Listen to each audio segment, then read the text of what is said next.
Good morning. I'm pleased to welcome the Secretary of Commerce, Gina Raimondo, the 40th United States Secretary of Commerce and the former governor of the state of Rhode Island. We're pleased to have her here today to discuss the department's commitment to technology leadership, both globally and domestically. Following her remarks, we will have a brief question and answer session moderated by NSCAI Commissioner and In-Q-Tel CEO, Chris Darby. Please help me welcome Secretary Raimondo.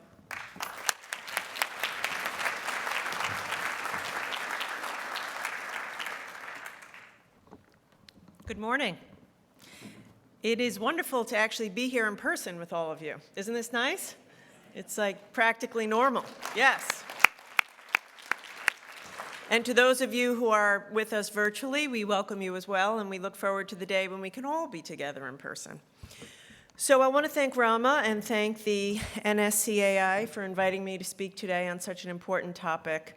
I'm excited to be with you. I don't need to tell any of you here the promise of artificial intelligence, but if you sit for a moment and ponder the possibility, it is incredible. If you think about how much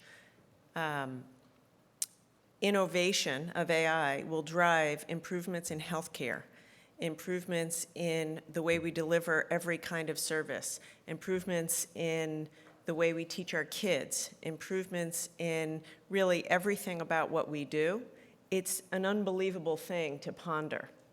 On the flip side, though, we have to make sure that while we're harnessing the potential of the emerging technology like AI, we have to make sure that we are working with our allies to write the rules of the road, to make sure that some of the downsides of such powerful technology are mitigated against. And in that regard, that's a place that I plan to play a leading role in the Department of Commerce. It's important that AI is developed in a way and regulated in a way that is consistent with our democratic values of freedom and openness, protection for our intellectual property, respect for human rights, and respect for privacy. Now, don't misunderstand anything I'm saying to think that I'm saying we should over-regulate AI and slow down the rate of innovation. I think we need to, if anything, step on the gas in the way we innovate. But we also have to work with our allies, as I say, to write the rules of the road to make sure that we harness the innovation, the potential, and mitigate the downside. And as it relates to stepping on the gas, I know you just heard from Senator Warner. He and I are in the thick of trying to work with Congress to pass President Biden's very bold agenda, which calls for big investments in research and development, big investments in making sure we have semiconductors produced in America, big investments in talent. That's what I mean by stepping on the gas. These fundamental investments in R&D and in talent are what will underpin AI and where we go from here. I want to say one more thing before we open it up to our Q&A. It's also important, and I feel very strongly about this, and it's an area where I intend to focus as Commerce Secretary, that all of the opportunities unleashed by AI are shared equally by women and men, by people of color, by people in rural areas and in urban areas. Can we agree on that? Because I'll tell you something. I come to this role with a public sector background. I have been governor for 6 years, and a private sector background. I was in the venture capital business for 12 years. And I sat on probably 15 boards in my time as a venture capitalist, never with another woman. So how do we make sure that all of the high-paying jobs that will be created by AI and all of the innovation that will be created by AI is shared equally? Well, one thing that we can do is make sure that STEM education is provided equally. When I was governor of Rhode Island, I brought about an initiative called CS for RI, Computer Science for RI. We became the first state in America to teach computer science in every public school, in every grade, starting in kindergarten. Now, why does that matter? Because girls and poorer kids and kids of color were introduced to computer science and therefore more likely to go into those fields. So another focus area of the Biden administration, an area where I plan to be involved and an area where I would like to work with all of you, is in job training. If you ask any tech entrepreneur the rate limiting factor of growth, they're going to tell you talent. They need to hire, all of you are nodding, I've talked to a company yesterday, a fast-growing AI company, hiring 100 tech people a month, can't find them. Which means we need to invest in digital worker training, AI worker training, data scientist worker training. We need to do that, and the president's committed to that, and I plan to be involved in that. But it also means that has to be accessible to everybody. Because I promise you, girls and kids from low-income backgrounds and people from inner cities and people of color want these jobs, are capable of these jobs. And in order to unleash the potential of AI and other technologies, we must tap into the full potential of our talent, which means everybody.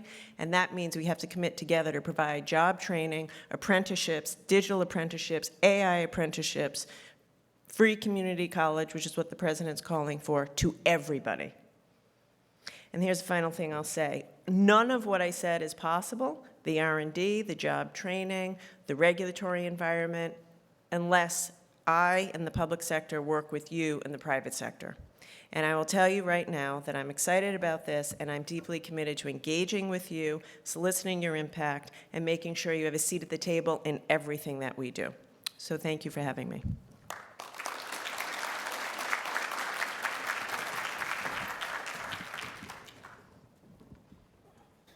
Thank you, Madam Secretary, and thank you for being with the Commission today. We truly appreciate your time and insights. Commission staff, your staff, my staff produced approximately 506 questions that I'm supposed to ask you this morning. Speed round. Speed round. Let me start with the softball. In this new era of great power competition that is being really fought on the battlefield of commercial technologies, U.S. commercial technologies, allied commercial technologies, China's commercial technologies. What's the role of commerce in enabling our ecosystem? Yeah, thank you. So commerce has a central role in this. When I had said I would be Commerce Secretary, I don't think I quite realized how busy we would be as it relates to all this technology. So NIST, which is the standard-setting body within commerce, one of our bureaus, will be working with industry to develop all the standards around AI. And as I said earlier, we have to work with industry to make sure we develop standards consistent with our democratic values and do that with our allies. I can't emphasize that enough. You mentioned China. You know, we can't let China write the rules of the road around AI. So, you know, that's an important area. Obviously, the patent office, you know, the bedrock of our capitalistic system and our innovation is protecting IP, so we plan to work very closely with industry around that. And then finally, as I said earlier, talent. We won't succeed unless we develop a deep well of talent supply, and that I'm already working with the Secretary of Labor to make sure that commerce and labor work in partnership around that area. And I know your remarks on needing more women in leadership positions were heard loud and clear by Safra Katz, who joins us, the CEO at Oracle. Your background as a venture capitalist, I think, uniquely positions you on a number of these things, although letting Point Judith Ventures move to Boston, I was a little surprised by that move. When you think about the R&D dollars that are being spent, how do you think about crossing the chasm?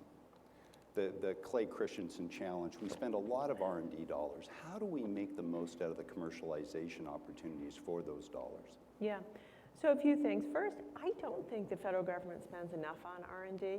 And if you look at what we spend today as a percent of our GDP versus, say, 30, 40 years ago, it's been a downward sloping linear curve. And that is a problem. And again, as I said, the president is calling for massive investments in NSF and Department of Energy and increasing R&D, and I think that's vital. I do think one of the initiatives we're working on are what we're calling regional tech hubs to provide an opportunity for some of that crossing the chasm capital, and also to make sure that we spread out beyond just Silicon Valley, Boston, Austin, Texas. There's incredible innovation in R&D throughout America.